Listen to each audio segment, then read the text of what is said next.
أعوذ بالله من الشيطان الرجيم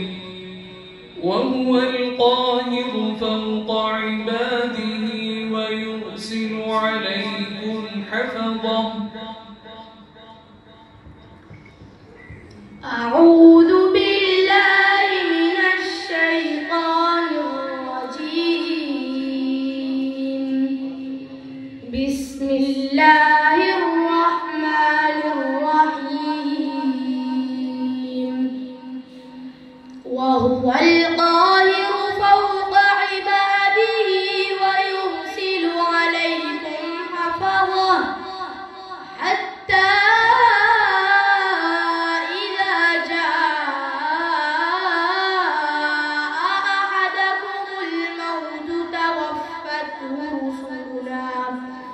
توفته رسلنا وهم لا يفرطون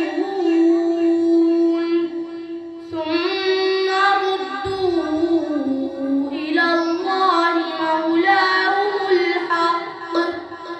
ألا له الحكم وهو أسرع الحاسبين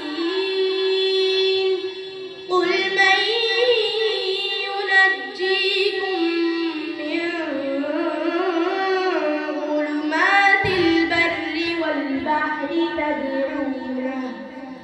والبحر تدعونه تضرعا وخفية لئن أنجانا من هذه لنكونن من الشاكرين قل الله ينجيكم منها ومن كل كرب ثم أنتم تشركون قل هو القادر على أن يبعث عليكم عذابا من فوقكم أو من تحت أرجلكم أو يلبسكم شيعا ويذيق بعضكم بأس بعض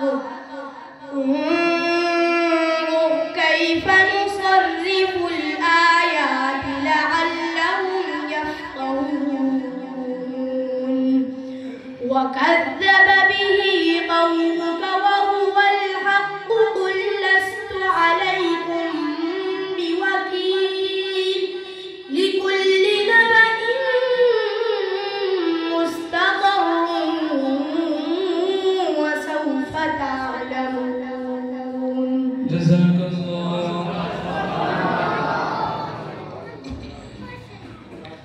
अब से दूसरा सवाल है पारा नंबर 16 ويسألونك عن الجبال فقل ينسفها ربي نسفا أعوذ بالله من الشيطان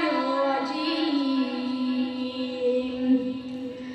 ويسألونك عن الجبال فقل ينسفها ربي نسفا فيذرها قاعا صفصفا لا ترى فيها عوجا ولا أمتا يومئذ يتبعون الداعي لا عوج له وخشعت الأصوات للرحمن فلا تسمع إلا همسا